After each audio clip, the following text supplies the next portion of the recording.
Gracias.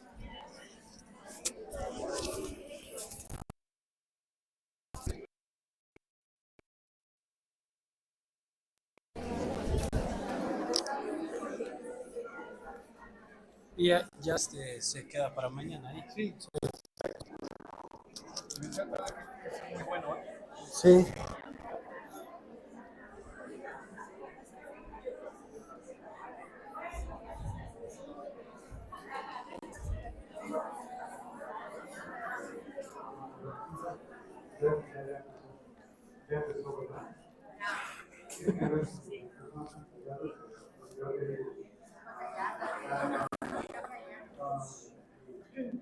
Vamos a dar inicio a nuestra plática acerca de inauguración. Padre Andrés López. Levanta la mano que no conoce al Padre Andrés López.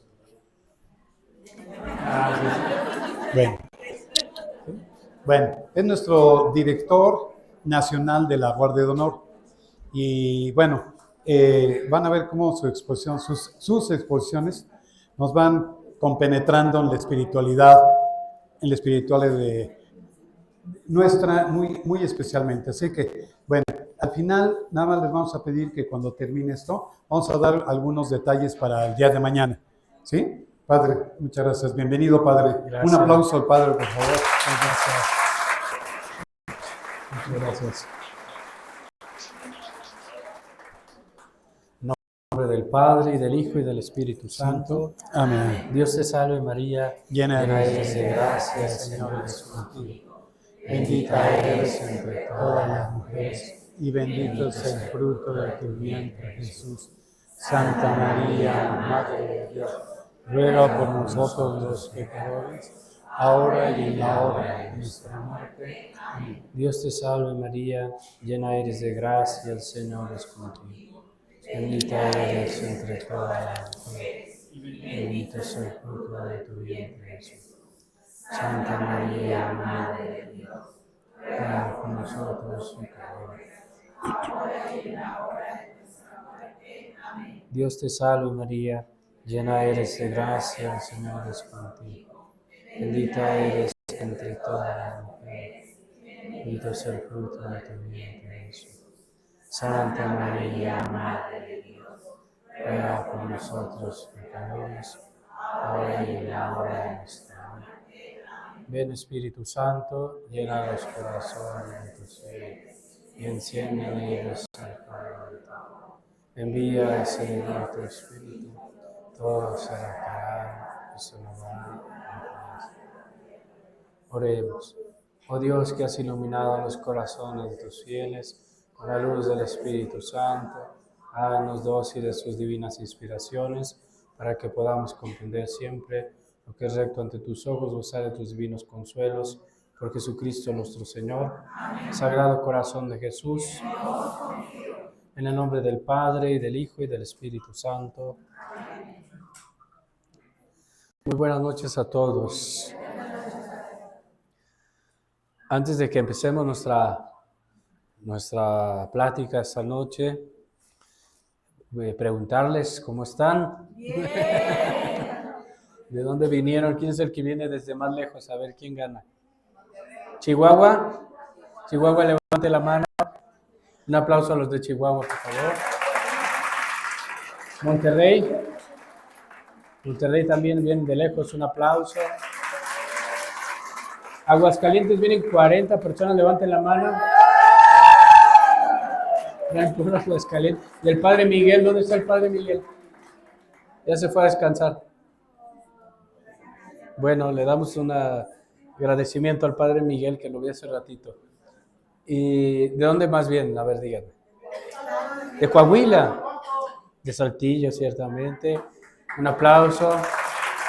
Del estado de Guanajuato. ¿Quién viene de Guanajuato? Muy bien, un aplauso también. Padre Miguel, ya llegó el Padre Miguel. Un aplauso al Padre Miguel. No. ¿De dónde más vienen? Querétaro. Querétaro. Estado de México. ¿De dónde más? De Chiapas. Viene lejos también. Tabasco, de Tabasco también, un aplauso a Tabasco. ¿Alguien nos faltó? A ver, que levante la mano, nos diga. Ciudad de México. Ciudad de México, obviamente.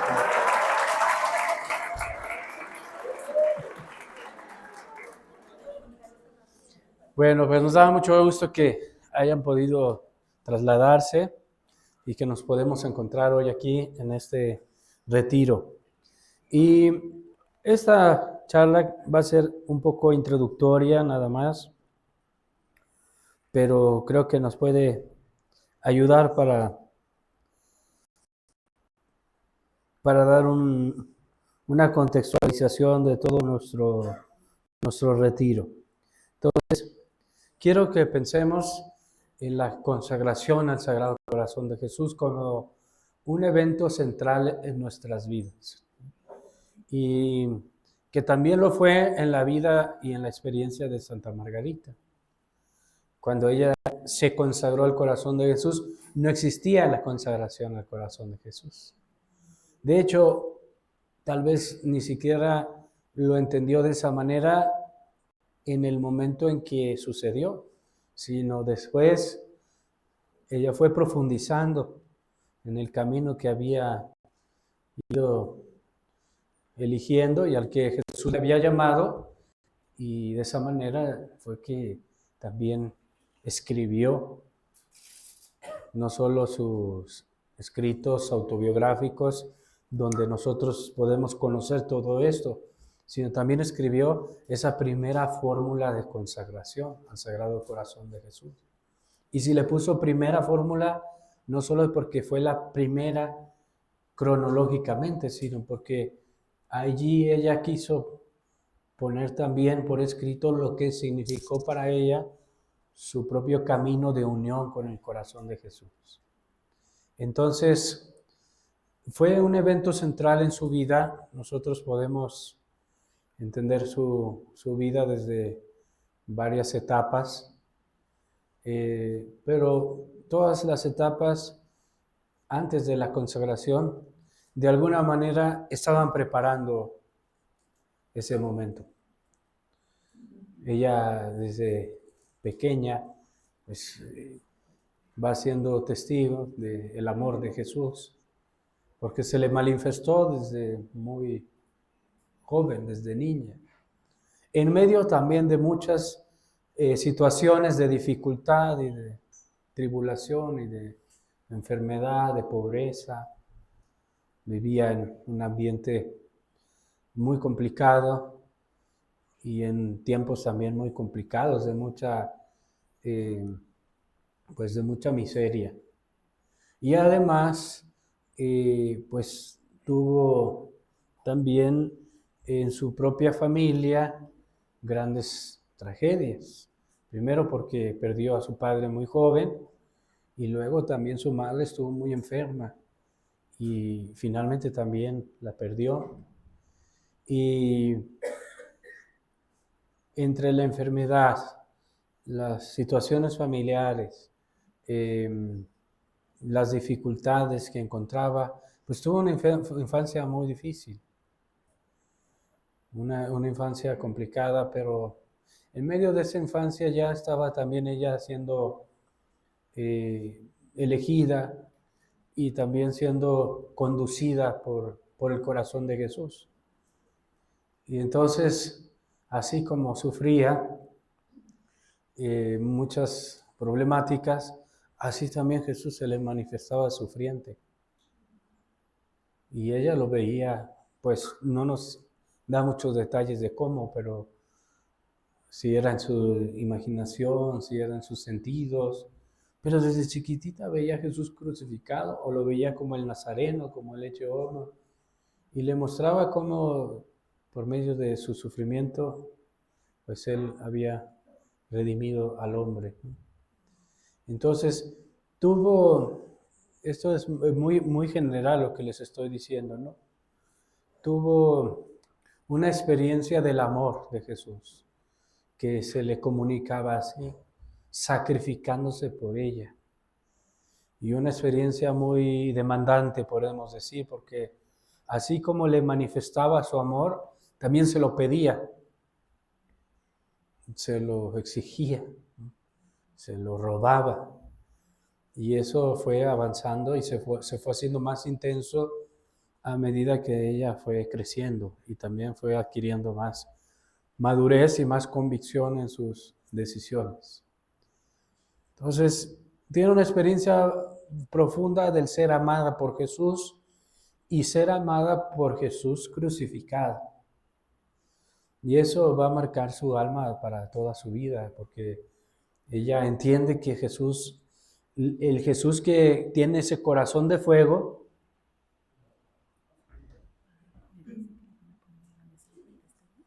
bueno, sí, está bien, sí.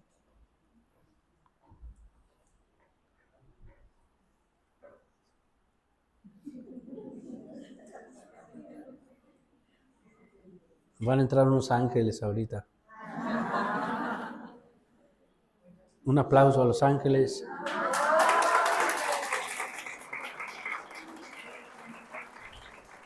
Gracias. Gracias.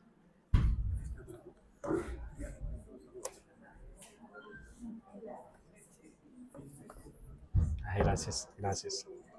Gracias. Bravo.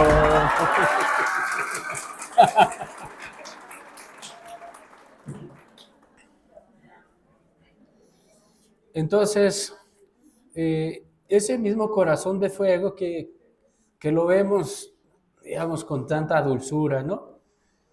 Que le da el amor casi como miel. Primero fue muy determinado en manifestársele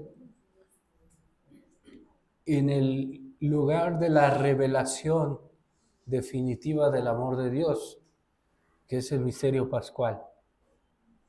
Entonces, a veces nos sorprende por qué Santa Margarita tenía tan grabado ese espíritu de la cruz, ¿no? Que ella lo vivió muy profundamente. Porque así es como Jesús conquistó su corazón. Ella puede decir muy fácilmente, como San Pablo en la carta a los Gálatas, vivo de la fe en el Hijo de Dios que me amó y se entregó por mí. Lo tenía grabado, porque además Jesús se lo decía todo el tiempo, ¿no? Desde chiquitita. Y ella se quería ir a perderse por ahí en el mundo. No lo digo yo, ella lo dice en su autobiografía, ¿eh? Dice, me empeñaba con todas mis fuerzas. Y Jesús siempre iba tras ella. Dice, y él siempre ganaba, ¿no? Me empeñaba por todas mis fuerzas en hacer mi propio camino, mi propia voluntad, pero Jesús la conquistaba y siempre la conquistaba así, sobre todo manifestándole cuánto había sufrido por ella y de esa manera cuánto le amaba. Entonces, la cruz se volvió como el ámbito donde Jesús continuamente la convenció de su amor.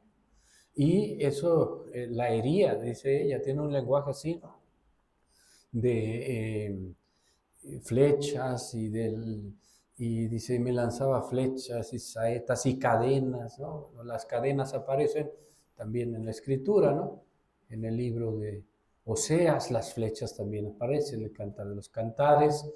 Y es un lenguaje de amor que la conmovía profundamente y que la dejaba pues inquieta y la dejaba comprometida, ¿no? Aunque a veces quería escapársele a Jesús, pues al final siempre volvía a él. Entonces, eso yo creo que es algo muy importante también, ¿no? Y como punto de partida para nuestro retiro, ¿no? Que el corazón de Jesús es el corazón traspasado, glorioso y resucitado, sí, pero es el corazón que aun cuando está revestido de fuego y de luz, del poder de la Pascua, el costado está abierto porque Él fue degollado por nosotros, ¿no? Como Cordero Pascual. Y por lo tanto, detrás de esa exaltación, que a veces la podemos hasta disfrutar así, ¿no? De dulzura, porque es un amor dulce, también hay mucha amargura, ¿no? Está la amargura del Calvario y está pues la indiferencia de los hombres y el dolor del amor no correspondido, ¿no? Entonces, todo esto, bueno, ella lo fue viviendo progresivamente, Dios le fue enseñando y infundió en su corazón desde muy chiquita el temor de Dios, eso sí, era una mujer que a pesar de todo no quería ofender a Dios, ¿no? Dice que desde niña tenía horror al pecado, que bastaba con que le dijeran que algo era pecado para que ella lo quisiera evitar, ¿no? Y eso significó también pues un camino de irse dejando conquistar por el amor del corazón de Jesús y también de ir luchando contra sus propias resistencias y purificando su corazón.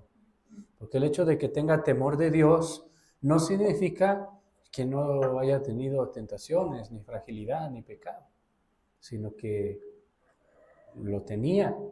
Y sin embargo, el temor de Dios se volvió una fuerza en su corazón, que también es un don, ¿no?, del Espíritu Santo, que le ayudaba a rechazar el mal, ¿no?, y perseverar en el bien y avanzar en su propia purificación.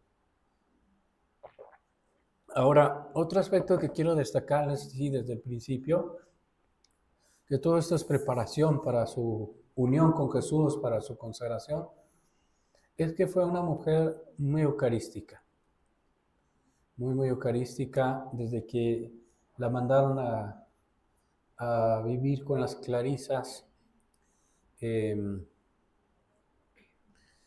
un internado, porque no la podían cuidar en su casa, esa es la verdad.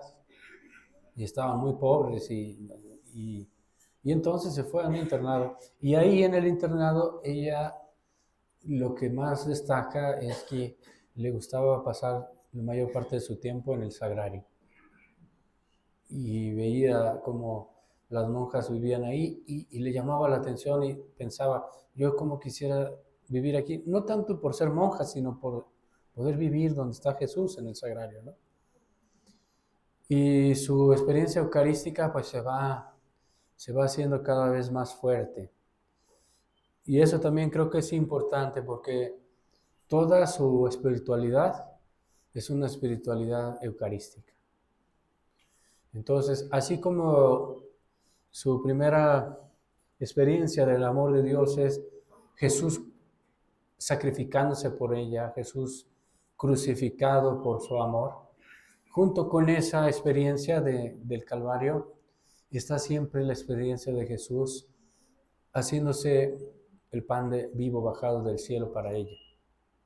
Y eso va a permanecer siempre. Todas las experiencias más importantes espirituales de Santa Margarita las vivió en un contexto eucarístico. Todas.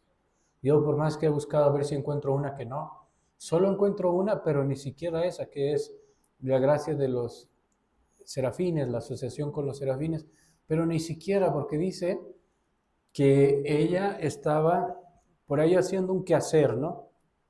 No me acuerdo si estaba lavando ropa o qué estaba haciendo. Pero aunque estaba haciendo el quehacer, se fue a una esquina donde estaba trabajando porque estaba del otro lado el tabernáculo. O sea, imagínense que están barriendo, trapeando y dicen, bueno, pero mejor me voy para allá porque allá está el sagrario. Entonces, hasta esa gracia que, digamos, fue fuera de un contexto eucarístico, fue también dentro de un contexto eucarístico.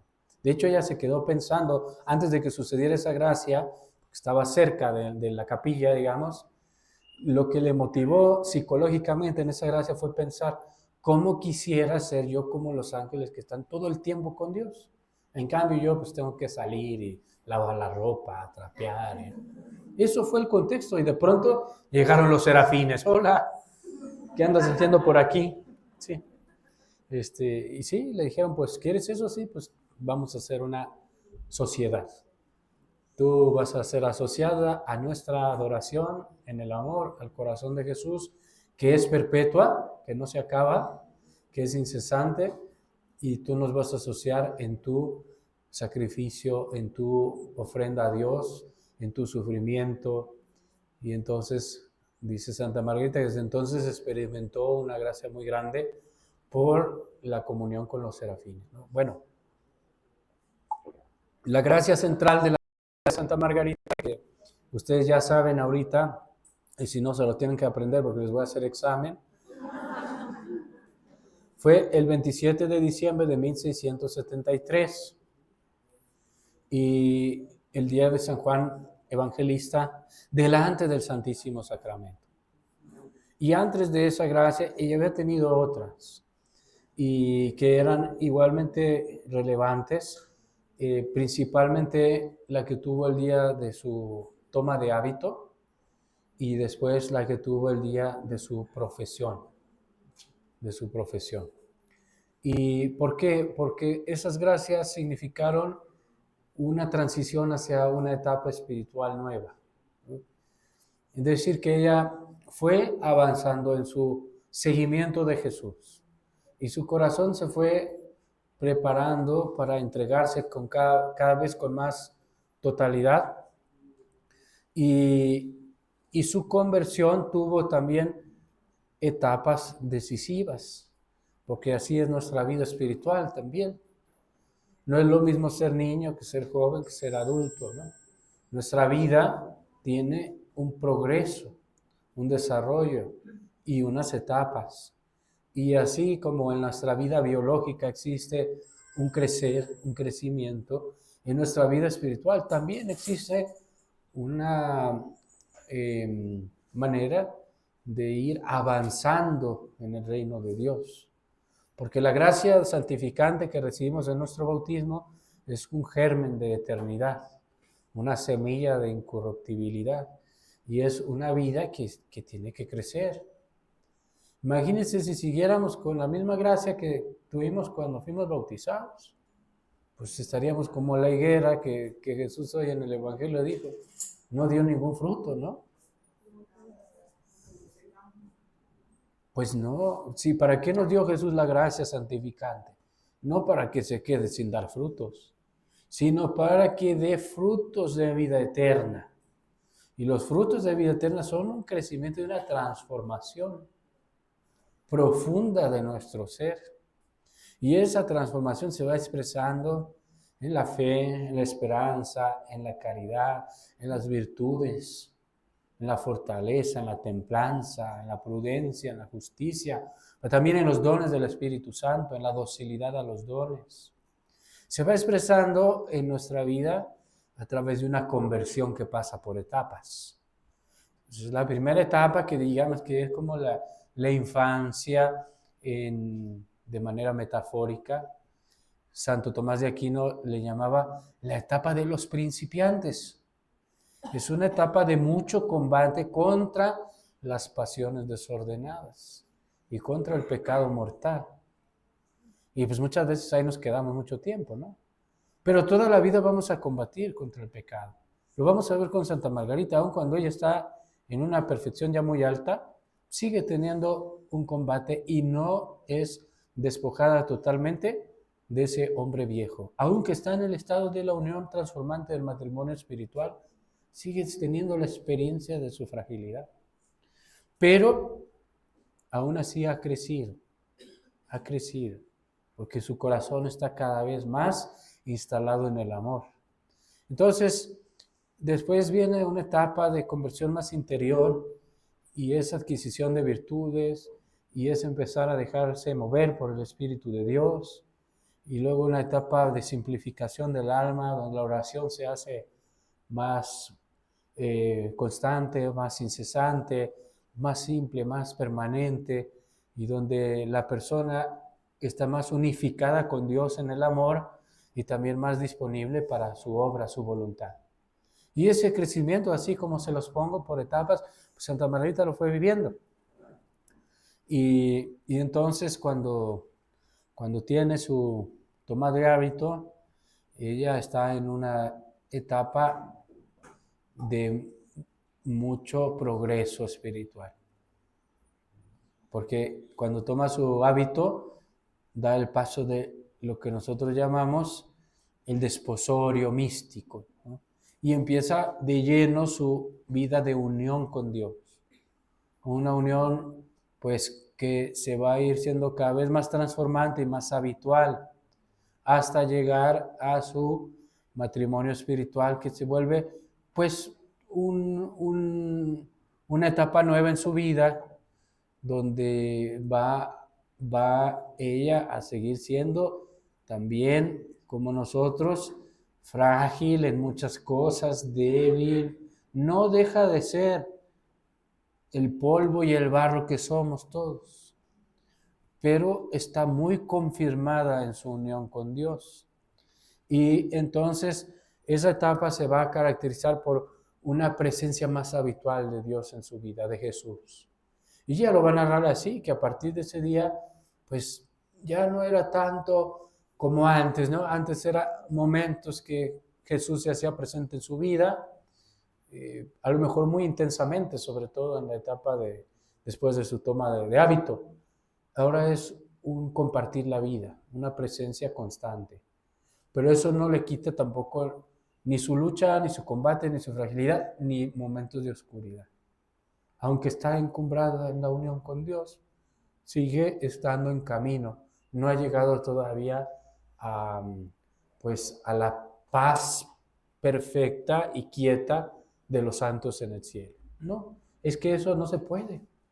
Si hay un santo en la tierra, el santo en la tierra, pues va a estar con lo que viven los santos en la tierra, pero no con lo que viven los santos en el cielo de modo perfecto, ¿no? Entonces, eso, bueno, eso lo vamos a ver a lo largo del retiro.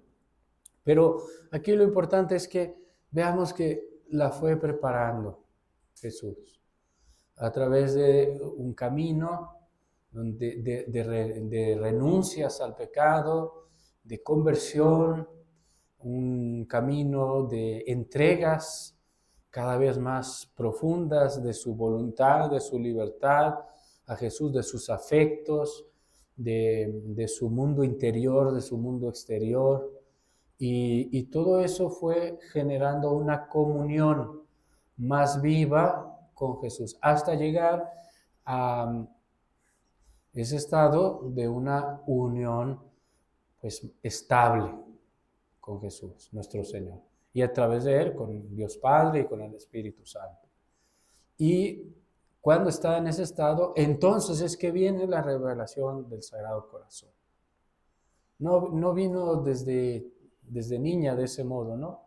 Ni de jovencita, vino hasta que ella ya estaba desposada y también con su matrimonio espiritual con Jesús.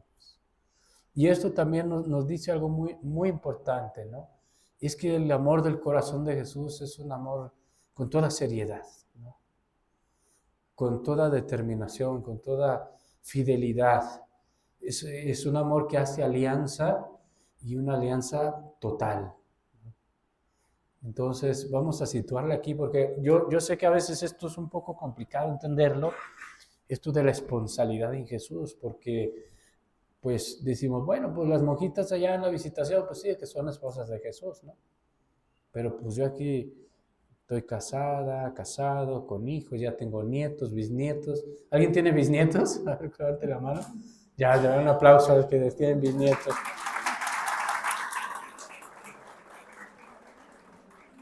Pero es que no pensemos la esponsalidad en términos de conyugalidad, ¿no? Conyugalidad, pues es un hombre y una mujer, se unen para ayudarse y para generar una comunión de vida en la que también está implicada su sexualidad y su capacidad para dar vida, ¿no? Dar vida al uno con el otro. Esa es conyugalidad, y engendrar vida y educar a los hijos, y eso pues es una vocación. Pero cuando hablamos de esponsalidad, no tenemos que pensar necesariamente en conyugalidad, porque no es la única manera de vivir la esponsalidad. Porque las monjitas que tienen una esponsalidad con Jesús no tienen una conyugalidad con Jesús. Se unen en el espíritu, en el alma, ¿sí? Y entonces es una metáfora para que lo entendamos, pero una metáfora válida, ¿sí? Porque el amor humano, el amor que se hace en matrimonio es una alianza de totalidad, Es una alianza de fidelidad, es una alianza de exclusividad, es una alianza de prioridad. Y todo eso está en la esponsalidad, en la que como contexto también Jesús quiere manifestar su corazón, ¿no? Porque es lenguaje bíblico. Oseas, Jeremías, Isaías y el Cantar de los Cantares. 4 libros en la Biblia utilizan el lenguaje esponsal para manifestar el amor entre Dios y su pueblo. Y no solamente 4, sino que el mismo Juan el Bautista, cuando presenta a Jesús, así como lo presenta como Cordero de Dios, también va a usar el lenguaje esponsal. Y cuando Jesús habla de sí mismo, también se va a reconocer a sí mismo como el esposo. No sé si ustedes se habían dado cuenta de eso, pero en el Evangelio de San Juan y en los Evangelios sinópticos, en todos, Jesús de una manera misteriosa dice, yo soy el esposo. ¿Esposo de quién? No está la esposa, no aparece la esposa. Aparece hasta el último libro. Ven que te voy a presentar a la esposa. Así dice, ven que te voy a presentar a la esposa, le dice el ángel al apóstol San Juan. Y entonces la Jerusalén celeste, que son todos los bautizados, y es la iglesia. Entonces, esponsalidad es alianza, pero no es cualquier pacto, es una alianza de amor, eso es lo primero. Y luego es una alianza de amor que es celoso también. No es un celo malo, porque hay celos muy malos, ¿no? Hay unos celos que son enfermos, amores que son posesivos y que son destructivos, ¿no? Ese no es el amor de Dios, pero sí es un amor que quiere ser correspondido, ¿no? Que pide reciprocidad. No va a condicionar su propia entrega a la reciprocidad. Eso sí lo tenemos que tener muy claro.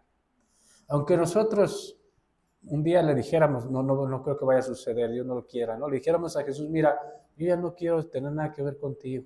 Tú por tu lado y yo por el mío, no quiero volver a saber nada de ti. Él no dejaría de amarnos, no retiraría su alianza con nosotros. Es un amor que pide reciprocidad, porque el amor pide reciprocidad, pero no condiciona su amor a la reciprocidad. Por eso es un amor incondicional y desinteresado. Él no deja de amar al que le rechaza, ni al que se vuelve su enemigo, ni aunque nos hiciéramos enemigos de Jesús, nos dejaría de amar. Su amor no se condiciona por la reciprocidad, pero la pide, porque un amor que no pidiera reciprocidad, pues sería un pobre amor, ¿no? La pide. Entonces, es una alianza de amor. Es una alianza que pide fidelidad también. Él es fiel. Es una entrega, ¿no? Porque si en la conyugalidad también hay una entrega en el cuerpo, una entrega corporal, de la que se desprende también la fecundidad de los esposos, pues en la esponsalidad de Cristo no hay una entrega en el cuerpo de esa manera, sino de otra. Es una entrega de la persona completa. Jesús se da. Y ahí está la esponsalidad. Y pide que uno se dé. Pide reciprocidad en la donación, en la entrega. Él se dio en la cruz. Ahí Él se hizo nuestro don. Se hizo nuestra entrega. Como un esposo, cuando se desposa con su esposa, se hace su don para su esposa y su esposa se hace su don para su esposo. Pues Jesús se entregó con un amor de oblación, con un amor de sacrificio, con un amor de donación en la cruz y en la resurrección. Entonces es una alianza de entrega, ¿sí? Ahí está también la esponsalidad, que pide fidelidad, que da fidelidad, que pide exclusividad también. Y eso no significa que el amor del corazón de Jesús excluye a los otros amores, no, sino que los ordena. porque Él es Dios y hombre verdadero, ¿no? Y los ordena para que podamos vivir la verdad del amor, y el amor en el orden que nos hace plenos y que nos hace perfectos. Entonces, cuando hablamos de exclusividad de amor, por ejemplo, entre los esposos, pues quiere decir que si un esposo se casa con su esposa, al casarse renuncia a tener otros amores, pero no va a renunciar a tener, digamos, amigos, a amar a su madre, a su padre. No, esos amores van a permanecer, pero van a ser también de alguna manera reordenados en un amor que ha elegido como prioritario. Pues ahora tiene una esposa, ¿verdad? Y por mucho que ame a su mamá, la esposa es primero. Eso es una familia, ¿no? Por eso dejará el hombre a su padre y a su madre, se unirá a su mujer y serán los dos una sola carne. Entonces, ¿qué significa esto? Eso es una metáfora, les estoy diciendo, que el amor de Jesús ordena todos los amores. Él es primero. Él es primero. Y con Él todos los amores encuentran su plenitud, su perfección. No les quita nada. Eso no es un amor celoso, posesivo, que Jesús que diga, nada más me amas a mí, a nadie más. No, todo lo contrario. Él es el primero que nos dice, ama a tu prójimo, da la vida por tu hermano, hazte el último el servidor de todos. Perdona a los que te han hecho daño, ama también a tus enemigos. Bueno, entonces, ese contexto de responsabilidad es también el contexto de la revelación del corazón de Jesús. Entonces, fíjate, ya vamos construyendo muchas cosas, ¿no? Esta experiencia de consagración, que es central en la vida de Santa Margarita, tiene muchas dimensiones que podemos ir rescatando. La dimensión pascual está en el centro.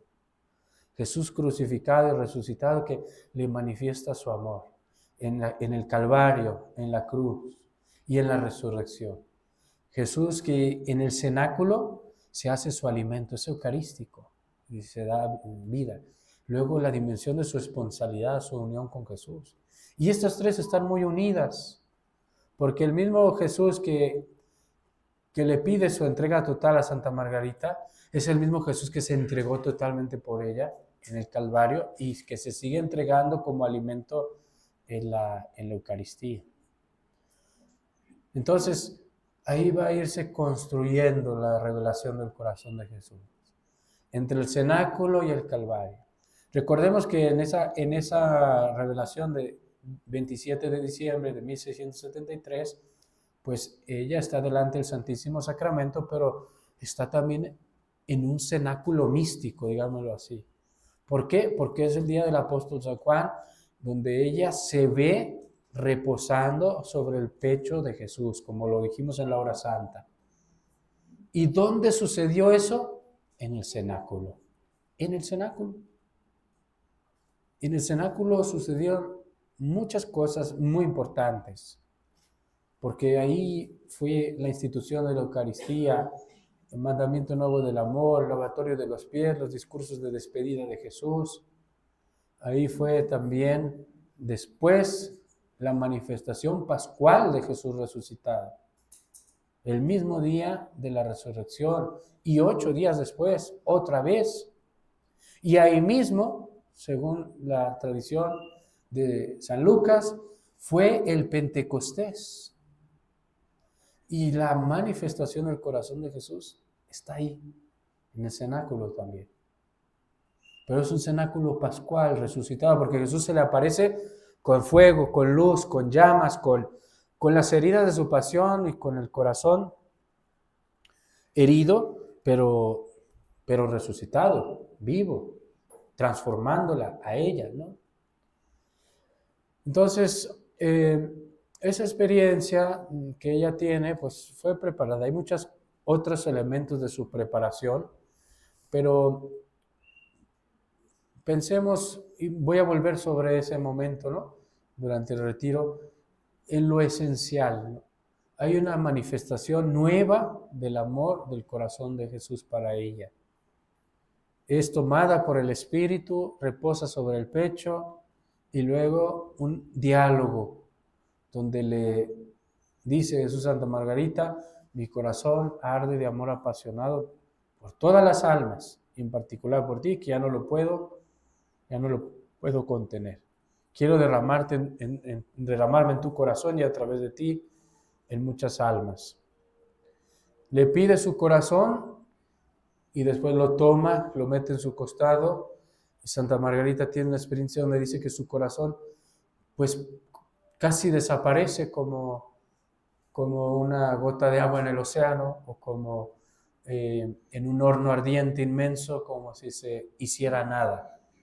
Le devuelve una llama en forma de corazón y le dice: ahora en adelante a esta llama te servirá de corazón. Y después le da el nombre nuevo, discípula muy amada de mi Sagrado Corazón. Todo eso que dijimos en la hora santa, que se lo pedimos a Jesús. Y con el paso del tiempo ella va a entender que ese evento fue central en su vida, una gracia que ella le llama fundante, porque el mismo Jesús se lo dice ese mismo día.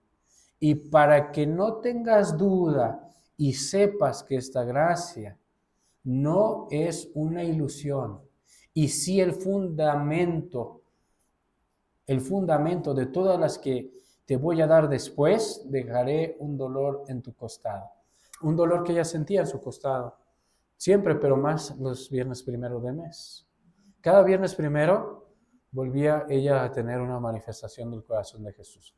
La tuvo en enero, febrero, marzo, abril, mayo, junio, 5, y en junio, la sexta, son las que yo he podido rastrear, sus escritos. La sexta es donde por primera vez Jesús le habla de la reparación. La reparación fue después. Primero fue la preparación, la unión, la conversión, la esponsabilidad. Y luego fue la consagración. Dame tu corazón. Y después fue manifestaciones del amor pascual de Jesús. Diciembre, la primera, 27 de diciembre de 1673. Viernes primero del 74 de enero. Febrero, marzo, abril, mayo. Y en junio por primera vez le habla de la reparación. Y tuvo que esperar otro año completo para la gran revelación del Sagrado Corazón de Jesús. O sea que estuvo más o menos año y medio así Jesús, con su fuego, con su dulzura y con el rigor de su cruz, hasta que finalmente le hizo la gran revelación del Sagrado Corazón, en el que le pidió la fiesta litúrgica del Sagrado Corazón. Y vamos a ver algunas cosas de estas con más detenimiento a lo largo de estos 3 días. Pero ahorita quiero concluir con esto, que la experiencia espiritual de Santa Margarita pues ilumina nuestra propia historia como devotos del Sagrado Corazón de Jesús. Es una experiencia que es válida, yo creo, de manera ilustrativa, simbólica, de manera pedagógica, para comprender nuestra vocación, ¿no? Nuestra vocación como devotos y consagrados del corazón de Jesús. Entonces, pensemos que Santa Margarita pues había sido bautizada, pero su bautismo fue dando frutos y se fue haciendo, interiorizándose, cada vez más consciente, cada vez más vivo, cada vez más decisivo, ¿no? Con una libertad que se está entregando a Jesús con más fuerza. Y cuando ella le entrega el corazón de Jesús, le entrega su propio corazón y recibe en cambio el corazón de fuego, el corazón de Jesús, en ese intercambio de amor, pues ella está viviendo su bautismo de manera perfecta. Sí, porque nuestro bautismo es incorporarnos a Cristo, es sepultarnos en su muerte, es resucitar con Él, es hacernos templos vivos del Espíritu. Entonces, claro que ella se incorpora a Cristo de una manera nueva y más divina, cuando le da su corazón, ¿qué más incorporación hay que esa? Que entrar en su corazón y sepultarse con Él en su Pascua, pues es todo eso, esa experiencia de Pascua, ¿no? Entonces, fíjense, esto es muy importante para la teología de la consagración, porque a lo mejor alguno de ustedes, alguna persona les ha dicho, ¿y yo por qué me voy a consagrar al corazón de Jesús si yo ya estoy consagrado en mi bautismo? ¿Alguien le han dicho eso? Pues es verdad en parte, es verdad en parte. Consagrarse al corazón de Jesús no es añadir una consagración como superior a la consagración bautismal o ajena, o como si en nuestro bautismo faltara algo que después nosotros completamos con nuestra consagración al corazón de Jesús. No, es que en nuestro bautismo ya está determinada la orientación de nuestra alma a la unión con Jesús. De hecho, en nuestro bautismo está la esponsabilidad. Los padres de la iglesia, cuando hablaban de la misma esponsabilidad, fíjense, con Jesús, no la referían, claro, a la iglesia, pero cuando la referían al alma, ¿y en qué momento se dio la esponsabilidad con el alma? En el bautismo. Porque ahí Jesús se entregó y nosotros recibimos y nos entregamos a Jesús. Entonces, nuestra consagración al corazón de Jesús, vamos a decirlo así, es una forma de asumir con conciencia, con seriedad, nuestra consagración bautismal. Con todas estas notas de alianza, de amor, de fidelidad, de entrega, de pertenencia, que están ya iniciadas en la gracia bautismal, pero que necesitamos interiorizarlas y hacerlas conscientes y aceptarlas. Y ese es el valor de nuestra consagración. Oye, Santa Margarita ya estaba en el matrimonio espiritual, ¿a poco le faltaba algo más? No, no es que le faltara, sino es que el amor pide más. Y esa etapa que viene después por su consagración no es una ruptura con las etapas previas, ¿no? Es como un árbol que va creciendo y cada vez se hace más frondoso, da más frutos y da más pues más sombra, ¿no? Son figuras también del Evangelio que Jesús nos predicó, ¿no?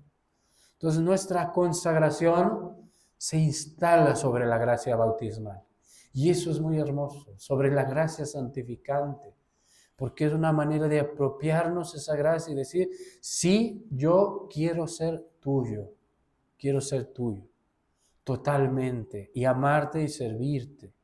Y quiero amar y servir tu sagrado corazón, porque con tu humanidad me salvaste, con tu corazón me amaste.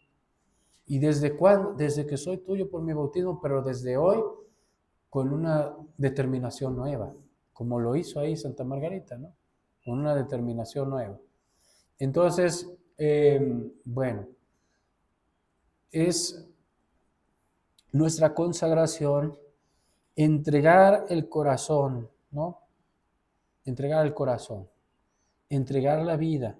Sí tiene una nota importante del corazón. Vamos a ver en la primera fórmula de Santa Margarita cómo no solo es entregar, digamos, el cuerpo, el alma en sentido general, es entregar toda la persona, claro. Decirle a Jesús, soy tuyo con todo lo que soy, pero particularmente el corazón, ¿no? Porque ahí están los afectos, ahí están los amores. Y es central en la experiencia de Santa Margarita y en los devotos del corazón de Jesús, el amor es lo central. Entonces es consagrar los amores, consagrar los afectos, consagrar los deseos, ofrecer toda la vida, sí, y sobre todo el corazón, para habitar en la morada del corazón de Jesús, y como en esa experiencia de Santa Margarita, dejarse tomar por Él para recibir su fuego, ¿no? Eso yo estoy convencido de que es una figura que nos interpela a todos. Para mí es impresionante, no deja de sorprenderme cómo el corazón de Santa Margarita, al entrar en contacto con el corazón de Jesús, desaparece y se vuelve un corazón de fuego. Y no estoy diciendo que biológicamente, ¿verdad?, que se quedó sin corazón. Pero esa fue su experiencia. Y ella no tenía un corazón, tenía una llama en forma de corazón. Y eso es el milagro de la gracia. Porque la gracia de Dios puede transformar nuestros corazones de piedra en corazones de fuego. Es el poder de Dios. Ese es el poder de Dios. Y hacia allá está orientada nuestra consagración. Entonces, consagración bautismal, fíjense, es correspondencia, nuestra consagración al corazón de Jesús, correspondencia esponsal al amor que se ha revelado como eterno, personal y salvador. No es darle algo a Dios, ¿no? Sino darnos a Él para que Él mismo se vuelva el principio nuevo y le dé forma y fin a nuestra vida con su fuego. Entonces, la consagración se constituye como desarrollo consciente y maduro de nuestro bautismo. Un despliegue personal, histórico y pascual de nuestra consagración bautismal, vivida como resultado de un amor recibido y renovado que quiere corresponder. Y para Santa Margarita, pues esto se ve muy claro, ese proceso, ¿no? La gracia que ella recibe en su bautismo, se va haciendo caridad, que va creciendo, purificándose, profundizándose, hasta llegar a una etapa, como ya les dije, esponsal y oblativa, y configurándose al misterio pascual de Jesús. Ahora, la gracia que Jesús nos da en nuestro bautismo, puede, 3 minutos y nos vamos, puede quedarse así sin ningún fruto. O puede dar tantos frutos como los santos los han dado. Dios es omnipotente, Él puede hacer santos de las piedras. Pero no es un defecto de su omnipotencia si nosotros no tenemos santidad. Es un defecto de nuestra libertad. Porque Él ya alcanzó el mérito y la fuerza la quiere dispensar para nuestra santificación. Pero no lo hace sin nuestra libertad. Es necesaria una cooperación misteriosa entre nuestra libertad y la fuerza de su gracia. No se cansa de ofrecer la gracia, Él no se cansa. Y la misma gracia que hizo a los apóstoles, grandes santos, es la misma que nos dispensa también a nosotros. Entonces, requiere ese fruto, pues una disposición y un consentimiento del alma que va creciendo y que se va haciendo cada vez más consciente, libre, explícito, y que tiene un momento pues central en la vida de Santa Margarita, también a nosotros, pues en la consagración al corazón de Jesús.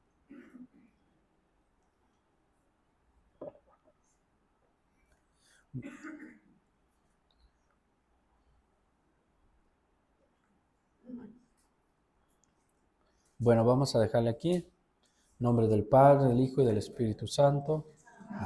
Muy buenas noches a todos, que descansen. Antes de irse, les vamos a dar unos avisos porque aquí tenemos que primero afinar el horario. Entonces, dice ahí que el desayuno es a las 7, pero no es a las 7, es a las 8. Y dice que la plática es a las 8, pero no es a las 8, sino a las 9. Primer cambio. Luego dice que la comida es a la 1, pero no es a la 1, sino a las 2. Y la cena dice que es a las 6:30 y esa sí es a las 6:30. Y las charlas de la mañana van a ser aquí. Y en cambio la hora santa y lo de la tarde, después de la comida, va a ser allá en la abadía. Para no complicarles tanto la subida y la bajada. La mañana aquí y en la tarde allá. Esto es lo que yo recuerdo, los avisos, pero Paco tiene más, yo creo. Sí, está bien. Los que van es a las 6 de la mañana allá arriba. Arriba, ¿de acuerdo? Los que vayan a Londres a las 6 de la mañana pueden venir a desayunar a las 8 de la mañana. Nosotros a las 8 desayunamos. A las 9 empezamos el equipo. A las 2 de la tarde vamos a comer. 2 de la tarde. Y luego a las 4 de la tarde, para que sepan, vamos a estar ya todos arriba. Es decir, tenemos un horario aquí en la mañana hasta mediodía y el horario de la tarde. ¿De acuerdo? Entonces, digo, porque traen su horario y queremos corregir. ¿Sí? Bien, ahora a ver, nada más tengo algunos pendientes con algunas gentes, algunas personas todavía, detalles de cuarto y ya, todos los demás. Duerman bien, porque viajaron mucho. Dejen dormir a los demás, por favor.